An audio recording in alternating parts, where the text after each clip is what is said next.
नमस्कार दोस्तों, मैं हूं अशोक व्यास और हमारे इस कार्यक्रम बीच बहस में आप सबका स्वागत है। दोस्तों, जैसा कि आप जानते हैं, हमारा ये कार्यक्रम समसामयिक विषयों पर आधारित होता है और आज का हमारा विषय है संकट काल में अग्निशमन विभाग की भूमिका। और इस विषय पर चर्चा के लिए आज हमारे साथ स्टूडियो में मौजूद हैं देवेंद्र कुमार मीणा जी। आप नगर निगम हेरिटेज में मुख्य अग्निशमन अधिकारी हैं। देवेंद्र जी, आपका हमारे स्टूडियो में और इस कार्यक्रम में बहुत बहुत स्वागत है। नमस्ते सर। नमस्कार देवेंद्र जी। अग्निशमन विभाग एक महत्वपूर्ण विभाग है। जब आग लग जाती है उसको बुझाने का काम आपका विभाग करता है। इसके अलावा और कौन कौन से काम हैं जो आपका विभाग निभाता है?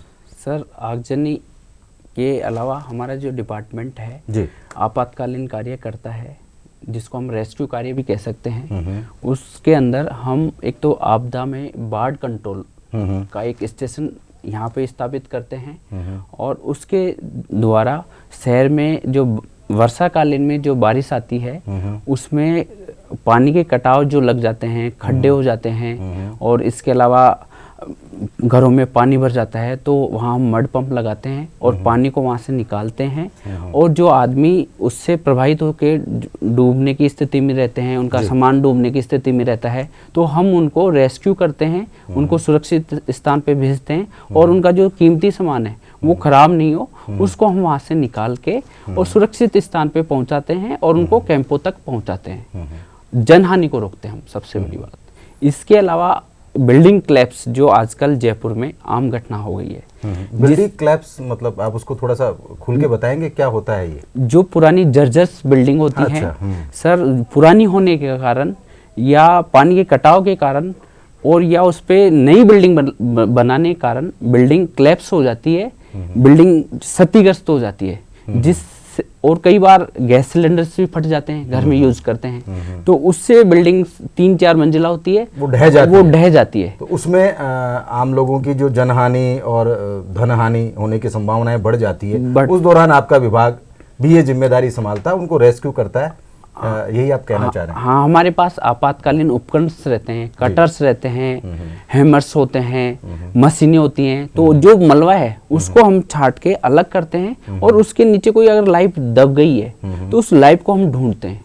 देवेंद्र जी, मैं बीच में टोकना चाहूंगा आपको। जी सर। मान लीजिए कोई बिल्डिंग गिर जाती है। जी सर। और उसका बहुत सारा मलबा होता है। जी सर।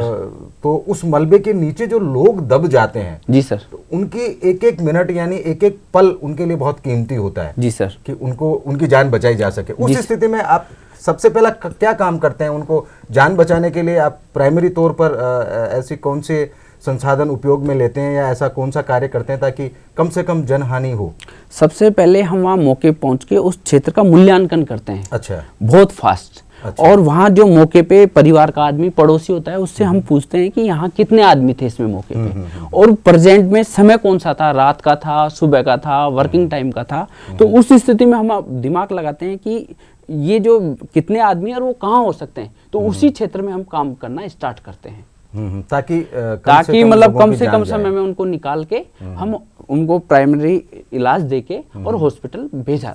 क्या कुछ ऐसे उपकरण भी होते हैं ताकि सेंसर टाइप के, जिससे पता लगाया जा सके कि यहाँ पे हीट से भी पता लगते हैं? सेंसर उपकरण ऐसे होते हैं कि हीट से पता लग जाता है कि यहाँ आदमी दबा हुआ है, तो आप जल्दी से उसको रेस्क्यू कर लो, ऐसा कुछ? हाँ, कुछ लाइव डिटेक्टर्स होते हैं। अच्छा। जो धड़कन पे वर्क करते हैं। कुछ कैमरा होते हैं, जैसे कुएं में अगर कोई गिर जाता है या नीचे तलघर में दब जाता है, तो हम ऊपर से उसको एक केबल होती है उससे अटैच होता है और उसको नीचे उतारते हैं और उसको ऊपर से देखते हैं और देखने के बाद में हम उसका पता करते हैं कि ये कितनी गहराई पे है, ये कितना नीचे हो सकता है और उसको हम प्रायोरिटी देते हैं और जो आसानी से निकल सके और उसको हम जल्दी से जल्दी निकाल के रेस्क्यू कर सकें। क्योंकि बहुत बड़ी जिम्मेदारी आपके विभाग पे होती है। कई बार पेपर्स में भी खबर आती रहती है कि जो ओपन बोरवेल है, लोग लापरवाही करते हैं, खुला छोड़ देते हैं उनको और उनमें छोटे बच्चे गिर जाते हैं और वो बहुत ही गहराई पर जाकर 50 फीट 100 फीट की अंदर गहराई पर जाकर फंस जाते हैं कहीं ना कहीं।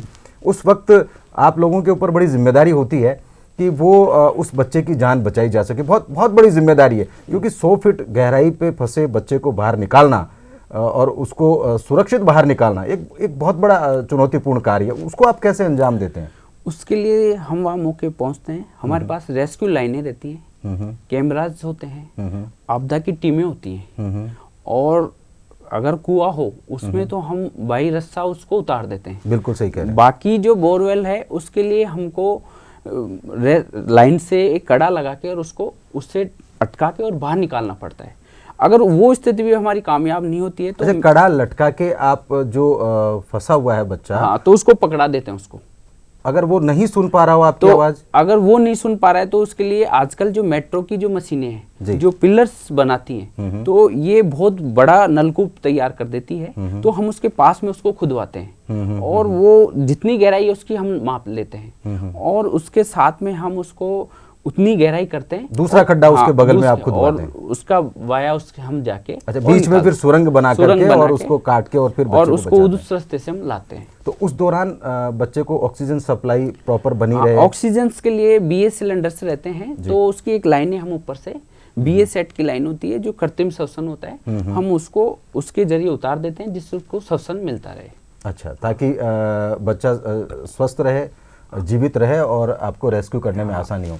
इसके अलावा और कौन से महत्वपूर्ण कार्य हैं? अग्निशमन तो हो गया, जहां आग लग जाती है, आपने बताया कि इस तरह से आप रेस्क्यू का काम भी करते हैं। इसके अलावा और कौन सी जिम्मेदारियां आपके विभाग पर होती है? जैसे अभी बड़ा अपना कोरोना का एक आपातकाल चल रहा है, उस स्थिति में आपका विभाग कौन सी जिम्मेदारियों का निर्वहन करता है? सबसे जो अभी कोरोना टाइम चल रहा है उसके लिए हम फायर ब्रिगेड के द्वारा सैनिटाइज करवा रहे हैं पूरे शहर में। और ये बहुत बड़ा चुनौती भरा एक क्वेश्चन था उस टाइम हमारे लिए, क्योंकि उस टाइम सब लोग डर रहे थे उस क्षेत्र में जाके, जैसे रामगंज में था, तो हम वहाँ उस मोहल्ले में उस घर में जाके और फायर ब्रिगेड की लाइन होज पाइपों के द्वारा उस केमिकल से हम उसको सैनिटाइज कर रहे थे, जिससे ये बीमारी वहाँ से आगे नहीं फैले।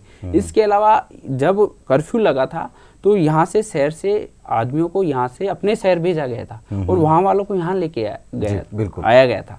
तो उसमें हमने सर गाड़ियों को सैनिटाइज करना, सीटों को सैनिटाइज करना, उस कैंप को सैनिटाइज करना, तो ये बहुत बड़ा चुनौती का टाइम था और हमने काम किया। और सबसे बड़ी बात तो ये है कि हमारे इस पीरियड में हम 500 वर्कर्स हैं फायर ब्रिगेड जयपुर में, हमारा कोई भी कोरोना पॉजिटिव नहीं आया। इस चीज़ को भी हम सबसे भगवान का हम शुक्रिया करते हैं और एक बहुत बड़ा ये मानते हैं कि हमने सेफ्टी से भी काम किया। नहीं, ये बहुत बड़ी जिम्मेदारी थी आपके ऊपर। जी सर। लोग डरे हुए थे, सहमे हुए थे, अपने घरों के अंदर कैद थे, शहर में कर्फ्यू पसरा हुआ था और उस दौरान जहां कोरोना पॉजिटिव मरीज पाए जाते थे वहां आप लोग जाते थे, वहाँ पे जाकर के सैनिटाइज करते थे।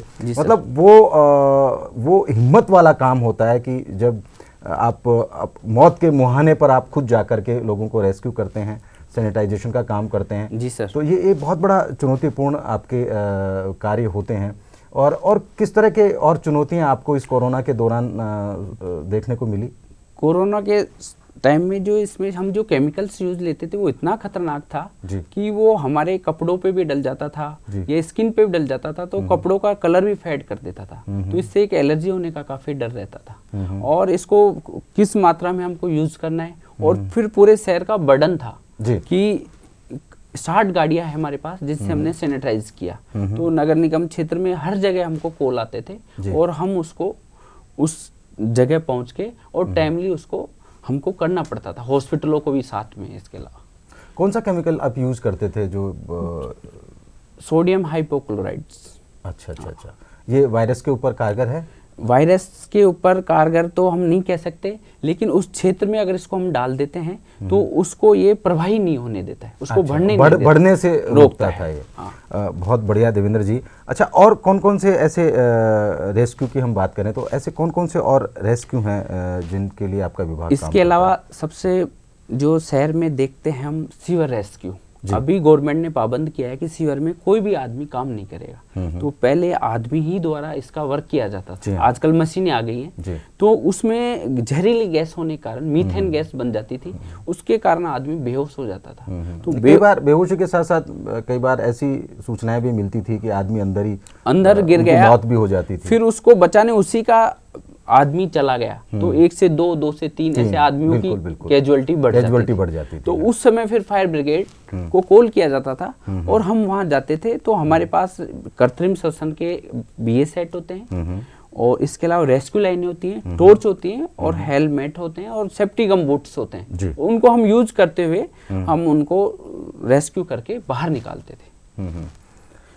इसके अलावा जो आपने पूछा, ये आजकल तालाब हैं और ये जो जैसे यहाँ जल महल है, तो इसमें भी कई बार बच्चे नहाते हैं तो ये भी काफ़ी डूब जाते हैं, तो उनको भी हम निकालने का कार्य करते हैं घरों में। इसके अलावा जैसे एनिमल रेस्क्यू भी करते हैं, जैसे सर्प घुस गया तो उसके लिए भी हम रेस्क्यू करते हैं। हाँ, कई सर्प घुस गया, तेंदुए भी कई जगह घुस जाते हैं। इसके अलावा रोड एक्सीडेंट है सर हमारे, जी। तो उसमें सबसे मेन बात यह है कि जब रोड एक्सीडेंट होता है तो दो गाड़ियों में जब एक्सीडेंट होता है सर, तो उसमें क्या होता है कि गाड़ियां आपस में भिड़ के और इकट्ठी हो जाती हैं और आपस में फंस जाती हैं और उससे आगजनी भी हो जाती है। तो उसमें अगर आदमी निकल जाता है तब तो कोई दिक्कत नहीं होती है, लेकिन जब अंदर आदमी होता है तो हमको उनको कटरों के जरिए काट के और उस आदमी को सेफ तरीके से निकालना पड़ता है। और आग लग जाती है तो उनमें उनका कीमती सामान भी रहता है, तो हम कोशिश करते हैं। कई बार क्या होता है कि एक गाड़ी टच होने से 5-6 गाड़ियों में या पेट्रोल पंप हो तो वहां भी आग बढ़ने का संभावना रहती है, तो हम उसको भी रोकते हैं। बहुत बड़ी जिम्मेदारी है देवेंद्र जी आपके विभाग पर। मैं एक बात आपसे पूछना चाहूँगा कि जयपुर की हम बात करें, जयपुर शहर पिछले सालों की तुलना में अब उसका विस्तार काफ़ी बढ़ गया है। जी सर। पॉपुलेशन भी बढ़ी है, एरिया भी काफ़ी लंबा चौड़ा हो गया जयपुर का। तो ऐसी स्थिति में आप लोगों के लिए किन किन चुनौतियों का सामना करना पड़ रहा है? ऐसी चुनौतियाँ हमारे पास प्रेजेंट में लगभग हम उनको पूरी भी कर रहे हैं। जैसे हमारे पास स्टेशन है, उनकी संख्या हम बढ़ा रहे हैं जी, शहर को देखते हुए। जी। इसके अलावा हम नए साधन भी अभी हमने खरीदे हैं जी। इसके अलावा हाई राइज बिल्डिंगों के लिए हमारे पास एक गाड़ी थी जो हाइड्रोलिक प्लेटफॉर्म लैडर्स होती है। हाँ, क्योंकि अब पहले यहाँ मल्टी स्टोरी बिल्डिंग जयपुर में हुआ नहीं करती थी, लेकिन आजकल वो कल्चर आ गया है कि मल्टी स्टोरीज बिल्डिंग्स 12-12, 15-15 मंजिल की, 20-20 मंजिल की बिल्डिंग्स बन रही है। जितने भी आप बाहर के एरिया में देखेंगे जयपुर में, तो वहाँ पे रेस्क्यू करना या वहाँ ऐसी घटनाओं के ऊपर कार्रवाई करना, ये बड़ा चुनौतीपूर्ण काम था आपके विभाग के लिए। तो उसके लिए आप लोगों ने क्या संसाधन इस्तेमाल करना शुरू किए हैं? सर, उसके लिए हमारे राजस्थान में, और हम जयपुर की बात करें, हमारे पास 3 लैडर्स हैं। अच्छा। और 5 लैडर्स हम और खरीद रहे हैं। अच्छा।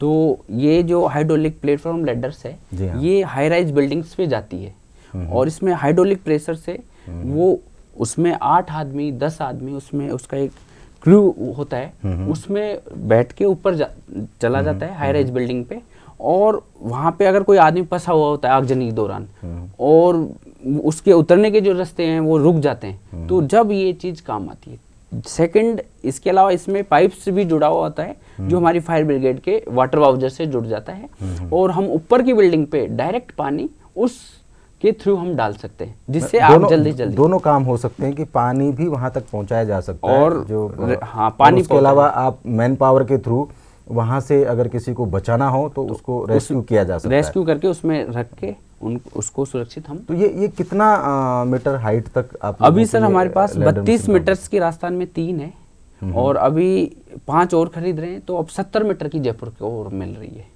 अच्छा, इसका मतलब तो कि कितनी भी बड़ी अगर ऊंची बिल्डिंग होगी, हाँ, उसमें भी आप लोग हाइट तक जाती है, 32 मीटर तक जाती है और 70 मीटर तक जाती है, और बाकी 4 हैं वो 60 मीटर तक की हम खरीद रहे हैं।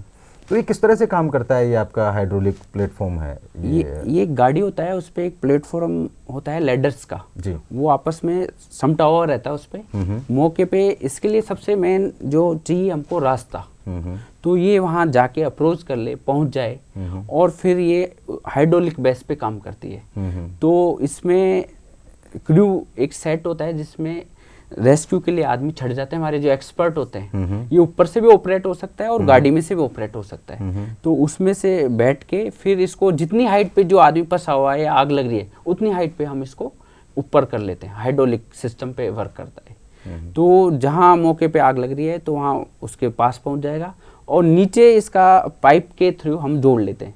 लैडर्स में पाइप रहता है ऑलरेडी, तो नीचे हम इसको सेक्शन पाइप से जोड़ लेते हैं और उन गाड़ियों के थ्रू, और इसमें पंप होता है, ये पानी को खींच के ऊपर उस लाइन के थ्रू मौके पे। उसके लिए पानी के लिए आप दूसरी गाड़ी का इस्तेमाल? दूसरी गाड़ी का, क्योंकि लैडर में इतना वजन होता है और इतनी हाइट वाली लैडर है, तो उसको पानी और एक साथ हम यूज नहीं कर सकते। उसके लिए और भी बड़ी जगह चाहिए, तो इतना शहर को रास्ते की इसको आवश्यकता है। शहर को देखते हुए ये जरूरी है, और बैलेंसिंग भी चाहिए, क्योंकि स्पीड में गाड़ी चलती है तो इतना वेट वो गाड़ी वहन नहीं कर सकती, वहन नहीं कर पाती। बिल्कुल सही कह रहे हैं। लेकिन ये बहुत अच्छी बात है कि जयपुर शहर जो आजकल आधुनिक होता जा रहा है उसके लिए ये हाइड्रोलिक पावर जो सिस्टम है ये बहुत ही कारगर है। जी सर। लेकिन कई बार ऐसी स्थितियां भी होती है देवेंद्र जी कि जहाँ पे गली बहुत छोटी है, जी सर, जहाँ पे आपकी गाड़ी नहीं जा सकती है, वहाँ रेस्क्यू करना या आग बुझाना ये एक बहुत बड़ा चुनौती का काम है।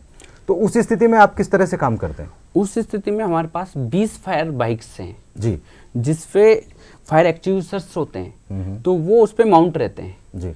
तो और उसमें एक ऐसा सिस्टम भी होता है कि हम वहाँ से रिफिलिंग भी कर सकते हैं उनको, जहाँ उनके पास टैंक हो उसके पानी से, और उसके एक्स्ट्रा जो पावर्स प्रेशर CO2 सिलेंडर्स रहते हैं जिससे हम उसको रिफिलिंग करके तुरंत यूज कर सकते हैं। तो वो सबसे छोटी बाइक है हमारे पास जो 20 की तादाद में है। उनमें वो सिस्टम्स लगे वो हुए होते सिस्टम हैं लगा हुआ है ताकि वहाँ आप अंदर जाके वहाँ जो पानी का कहीं स्टोर है, टैंक है या और कोई टंकियाँ, उनसे पानी लेकर के आप रिफिलिंग करके उसको यूज कर सकते हैं। इसके अलावा उससे बड़ी गाड़ी है जो 500 लीटर की है, और उससे बड़ी गाड़ियां हैं, कुछ 1000 की हैं, कुछ 2000 की हैं, कुछ 4000, अलग अलग कैपेसिटी के। हम वहाँ जिस जगह आग और इंसिडेंट होता है उस आधार पे हम उस तरह की गाड़ी का चयन करके तुरंत डिसीजन लेके भेजते हैं। क्योंकि सबसे पहले आपको उस जगह की मॉनिटरिंग करनी पड़ती होगी कि वहाँ पे रोड की चौड़ाई क्या है, ऊपर जो रास्ता है वो साफ़ सुथरा है कि नहीं, क्योंकि आजकल गलियों में जगह जगह केबल्स लटकी हुई होती हैं, तो गाड़ी को अंदर जाने में भी बड़ी तकलीफ़ का सामना करना पड़ता है। कोई चीज़ अटक जाए, टूट जाए,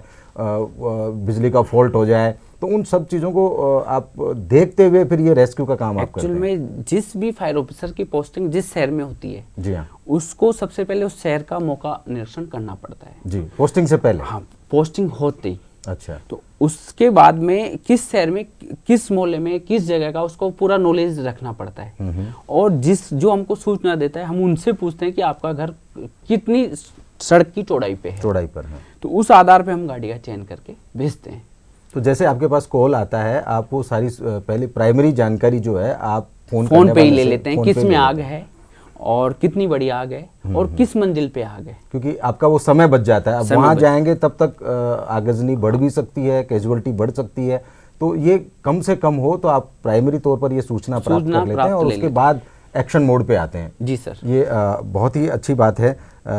तो ये आपको जो है इसके लिए पूरी तरह से ट्रेंड जो स्टाफ की ज़रूरत पड़ती होगी, तो वो आपको ट्रेनिंग कहाँ मिलती है? आप मतलब विभाग की ट्रेनिंग होती है या पहले से ही कहीं किसी यूनिवर्सिटी में या कॉलेज में आप लोग ट्रेंड होकर के ज्वाइन करते हैं डिपार्टमेंट? हाँ सर, एक्चुअल में जो राजस्थान में जितने फायर ऑफिसर्स हैं या इंडिया लेवल पे जो फायर ऑफिसर्स आते हैं, वो एक राष्ट्रीय अग्निशमन महाविद्यालय नागपुर है।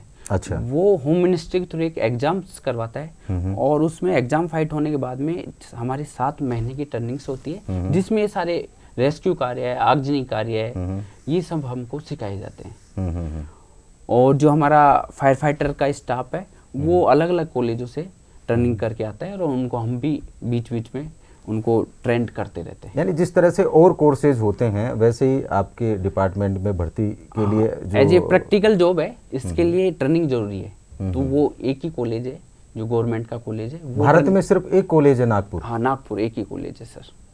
तो वहाँ से इनकी ट्रेनिंग दी जाती है और उसके बाद में वो जो ट्रेंड अफसर्स हैं वो आपके विभाग में जो अलग अलग जगह डेपुटेशन होते हैं। यस, बहुत बढ़िया है देवेंद्र जी। अच्छा, एक बात मैं और जानना चाहूँगा कि जब शहर में कर्फ्यू लग जाता है या उपद्रव हो जाता है, उस दौरान आपका विभाग किस तरह से काम करता है? उस दौरान सबसे जो पुलिस से हम अटैच रहते हैं, जी हाँ, और कंट्रोल रूम से हम अटैच रहते हैं, जिला कंट्रोल रूम जहाँ पे कलेक्टर साहब का कंट्रोल रूम है उधर से हम अटैच रहते हैं। हमको सूचना मिलती है कि यहाँ इस तरह का उपद्रव हो रहा है, तो उस तरह से हम गाड़ियों का चयन करके भेजते हैं। लेकिन उसमें सबसे बड़ी जो आपने अभी पूछा भाई आपको किस किस तरह का समस्या का सामना करना पड़ सकता है, उसमें सबसे ज़्यादा रिस्क हमको हमारे ऊपर ही हमला होने की भी रहती है साथ में। तो ये सबसे बड़ा खतरा होता है। ये क्योंकि हमको आगजनी तो बुझानी है, लेकिन वहाँ जो लोग इस तरह का वर्क कर रहे हैं, इसको फैला रहे हैं, वो कई बार फायर ब्रिगेड पर भी हमला कर देते हैं। तो उस समय हमारे पास हमारे हेलमेट्स होते हैं, गम बूट्स रहते हैं, और उसके लिए अब एक जैकेट भी हमने यहाँ तैयार करवाया है जो पुलिस के पास भी रहता है। अगर पत्थरबाजी ऐसा भी हो तो वो काफ़ी सूझबूझ का काम रहता है और काफ़ी उसमें टेंशन रहता है कि काम के साथ साथ बचाव भी खुद का भी कैसे करना है और इसको भी कैसे कंट्रोल करना होता है। क्योंकि इस तरह की जो आगजनी घटनाएं होती हैं सर, वो अगर पेट्रोल पंप में और ऐसी जो बड़े बड़े स्टोर बेसमेंट या उस जगह होता है तो ये और भी खतरनाक हो सकता है, क्योंकि ये चीज़ काफ़ी फैलने का क्योंकि उपद्रव के दौरान तो ये घटनाएं बहुत ज़्यादा बढ़ जाती हैं, क्योंकि उपद्रवी कहीं भी पेट्रोल पंप को भी आग लगा सकते हैं। जी सर। किसी बड़ी दुकान को भी लगा सकते हैं, किसी फैक्ट्री को भी आग लगा सकते हैं, और वो एक बहुत बड़ा भयंकर मंजर होता है, और वो बड़ी चुनौती होती है आपके विभाग के लिए कि उस सिस्टम से या उस चीज़ से कैसे निपटा जाए। तो उसके लिए आपको क्या क्या और उसके लिए एक हमको जो हमारा स्टाफ होता है उसका कॉन्फिडेंस लेवल भी हमको बढ़ाना पड़ता है, और सबसे आगे हमको भी रहना पड़ता है, और हमको काम कैसे करना उन स्थितियों में उनकी हम ट्रेनिंग भी आपस में उनको इसके मतलब मैं मॉक ड्रिल्स देते हैं उनको। ये मान लीजिए आपकी एक टीम, छोटी टीम किसी घटनास्थल पर पहुंचती है जहां पे ये दुर्घटना घटी है, आग लगी है, या जहां आपको रेस्क्यू करना है, तो क्या वो कम्युनिकेशन लगातार बना रहता है आपके विभाग के बीच में कि वहाँ पे अगर और मदद की ज़रूरत पड़ती है, जिस तरह से आर्मी में होता है कि हम फ्रंट लाइन पे लड़ रहे हैं और वहाँ पे कैजुअलिटीज़ बढ़ जाती हैं, और वहाँ जब फौजियों की तादाद सामने वाले दुश्मन की फौजियों की तादाद से कम हो जाती है, तो वो पीछे बैकअप के लिए उनको बोला जाता है, तो बैकअप आप उनको मिल जाता है। तो क्या ये सिस्टम आपके विभाग ये हमारे में पास भी है? हमारे पास वायरलेस सिस्टम है जी।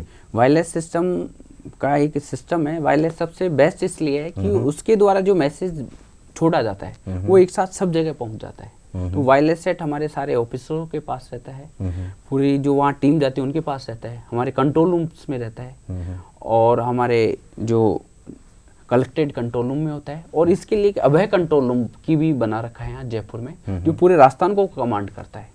तो हम वहाँ भी हमारा कार्मिक रहते हैं, उनको भी हम वायरलेस सेट दे के रखते हैं, और उनके थ्रू भी हमको सूचना मिलती है। जिस तरह से पुलिस का कंट्रोल सिस्टम ऑपरेट होता है, वैसे आपके ही डिपार्टमेंट में भी ब्रिगेड का भी एक कंट्रोल रूम ऑपरेट होता है।